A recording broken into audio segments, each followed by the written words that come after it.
idlodle nophapha ekhanda isigisa amadoda esehlula abafazi kwakhe omthandayo nani mampondo nani mandebele senosala lisho lithi nibona indlovu yesilo nimbonile ubhejane phuma esiqwini. Ukukhothama kwezinyane lengezengeze kushiye iningi labantu libambe ongezansi osolwazi kanye nongoti bomlando kanye namasiko baphawulile ngokukhothama kongangezwe lakhe.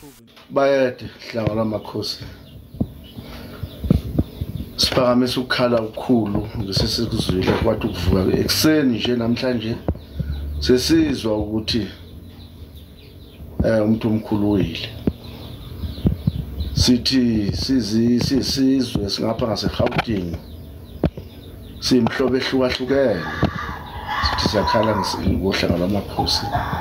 Thina njengesizwe siqemeke ingozi engeqiwa ntwala ngokuhamba nokudlula emhlabeni komholi obebambe iqhaza elikhulu esizweni sonkana.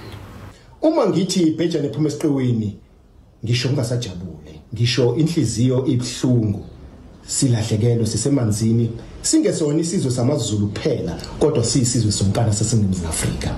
iNgonyama ikhothame, inkosi yethu uKing Zwelithini uGoodwill.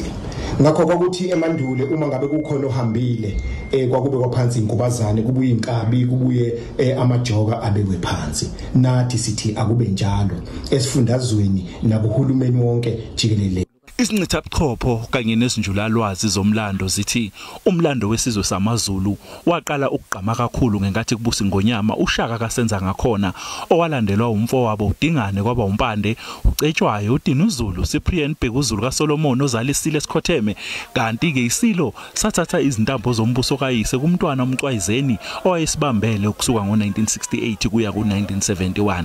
Isilo besicacelwe wondlunkulu abayisithupha okukhona kubo uMadlamini wakwakhetha omthandayo, uKamathe wakwadlamahlahla, uMadlamini wakwakhangela amankengane, uMandlovu wakwalinda uZulu, uMamchiza wasenyokeni kanye noKamafu wasondini.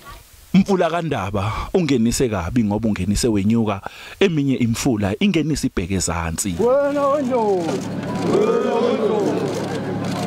wendo